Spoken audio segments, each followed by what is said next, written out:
Today, we are actually going to talk about the phenomenon known as boy moms. And there seems to be this phenomenon of women making this whole boy mom thing their entire identity. So that's where we're going to jump in. So just to put it into context, let's have a look, shall we?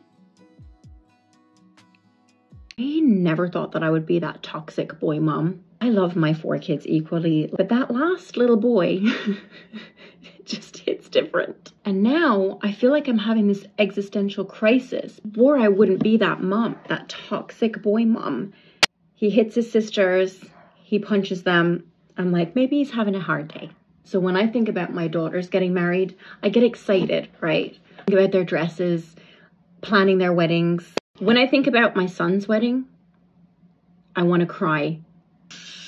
Boy mums, we've got to step up. We got to realize that we are the problem. And my man, thank you to my man. And my man, thank you to my man.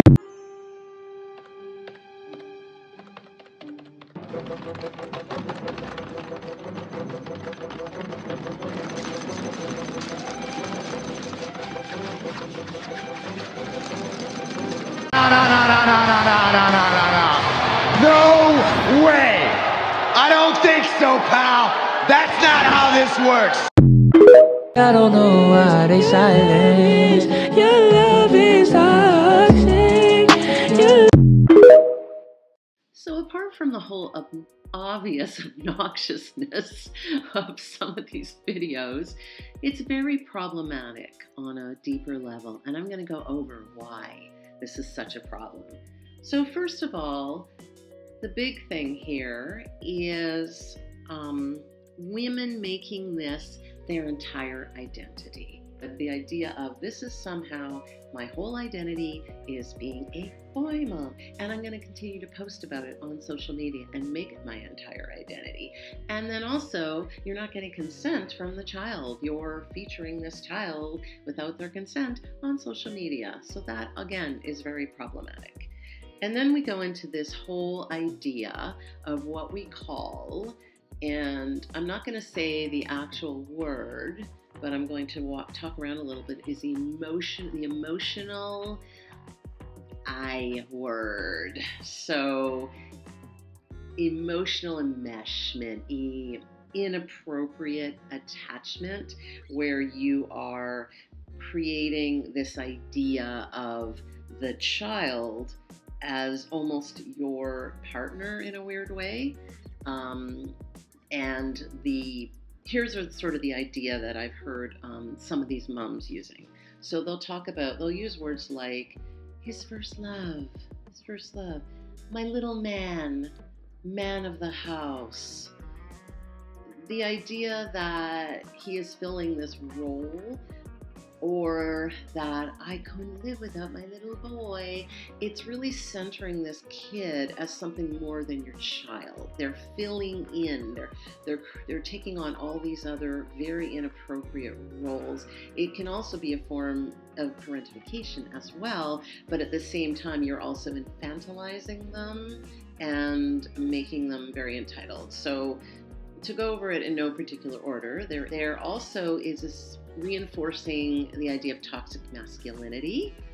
There's also the internalized misogyny, that somehow boys are better than women, or I'm special, I'm not like the other women because I have a boy, I don't have some gross icky girl, I have this boy, and it becomes almost like you're better somehow. There's also sometimes a cultural aspect, but that's not a new thing. That's something that's been around for a really long time, of preferencing the boys over the girls. However, this is more of a newer phenomenon so definitely an internalized misogyny, kind of setting this kid up to be an entitled brat. You're already being the mother-in-law from hell, even though the kid is 2. You have this future, you're going to be, I feel sorry for anyone that basically becomes your child's spouse. You're already kind of seeing your kid's future spouse as competition. It's really weird. Another thing is the idea that somehow it's a woman's job to cook and clean, and that goes into what I would call rigid gender roles. So somehow you've already have this idea in your mind that I'm already, as some of these women would put into these videos, and there's been a lot of recurring ones with different. I just gave you one example where I'm teaching my kid to cook. I'm teaching my son to cook so he won't be impressed with your daughter's frozen lasagna or your daughter's, dusty takeout skills. And so, in other words, it's basically saying that instead of I'm teaching my son to cook so he'll know how to cook, because wow, imagine that. Good life skill to have, so he can take care of himself. You're making it somehow that to set him up so he's now going to not be impressed with anything your daughter does, and making it like that's her job. So that goes back to the internalized misogyny, the unrealistic standards for women as well. So now you're setting him up somehow that he's going to hold women to this ridiculously high standard, and he'll always compare them to you. So you'll hear this idea of my sainted mother, or you don't cook like my mom, you don't do this like my mom. And so basically what she's doing is she wants to be the number one. She wants to be your number one. And that goes back to that whole thing I mentioned earlier about that inappropriate emotional enmeshment. Another thing, it's just really icky. It's just like, ew, what are you doing? I mean, I've seen some videos with older boys, and they're basically sexualizing them. There was one video where the woman was slow dancing with her 14-year-old son, and he was like grabbing her butt. Like, no, this is not okay. This is really gross and icky. What are you doing? Stop it. You're creating an imaginary made-up rivalry that doesn't even exist. Like the kid's little, and you're already like creating some future person to be angry at. And also, like, sometimes you're even calling them names. Like I've seen some videos where the woman is actually calling some imaginary future girlfriend, basically saying she's, you're using a word, slutty, I'm just gonna not say that word and just turn it into slutty, but you know what I'm talking about.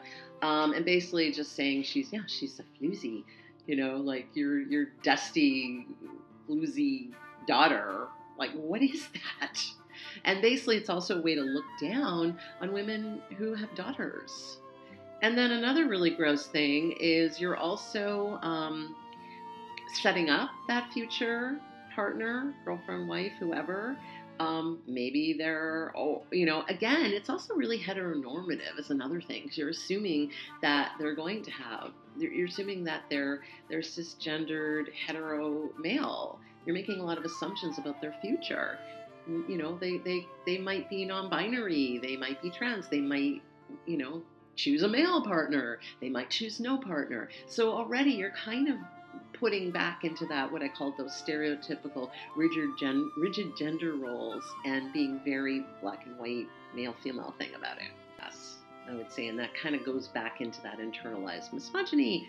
See how they all intertwine with each other. You're basically making him the golden child. And sometimes you could be treating him differently, like that one woman where, oh, my little boy, I feel differently about him than the other kids. And imagine you're putting on video. Imagine your other kids are going to see that video and know and see what you're saying. And then even like having like, oh, maybe it was a bad day if he hit his sister.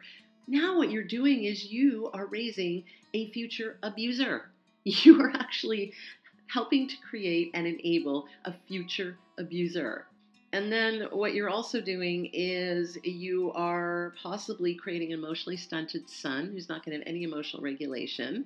You are, again, seeking fulfillment to maybe replace some void. So maybe you're not happy with your partner or lack of one or whatever. There's something empty in your own life, and you're basically making that child fill all of that and taking on that, I guess, male role in your life, which again is so inappropriate and so unfair to the child. You're also being incredibly toxic. You are also either you're going to create an entitled narcissist, or they're going to eventually figure out what you're doing and cut you out of their life. So it's going to be one or the other. You're either going to have him glued to you for life, where mom can do no wrong, and everyone else is going to be held to this insane standard, and they're going to be incredibly narcissistic and entitled and think that they just rule the world and everything should be for them. Or they might get to an age where they'll rebel and not want anything to do with you because they'll see how toxic you are. So usually it goes one of two ways. And also, as what you're doing, obviously you haven't dealt with your own stuff. So you might have been brought up by abusive parents. You might have been treated differently. You were a girl. You might have been favorited. Maybe you had a father who treated you as the golden child and you look up to that father figure, whatever that is. But there was something very dysfunctional going on in your own life. So maybe you need to look at yourself before you project all this stuff onto your kid. And then you're, again, creating imaginary things to be mad at. You're creating scenarios that don't exist yet. Like, let your kid be a kid. He's a baby. He's a little kid. Let him just be your kid. And then you're also just setting your son up for really dysfunctional relationships. You're setting him up for a life of misery where no one will ever be good enough. Or it might be the other way around. He might end up with really overbearing people. He might end up with a partner who's just like you, and then then you're fighting over him. And so he's put in the middle and has to choose. And it's just not going to bode well for anybody. So, this is really toxic. This whole phenomenon is incredibly toxic, and it just seems to I don't know how this gains so much traction. And I think that it's under the umbrella of other ideas like the trad wives and pick girls and all those other things. And I'm going to do more videos about all these other things. So stay tuned. And I hope you enjoyed this and got something out of it. And I will see you next time. Bye.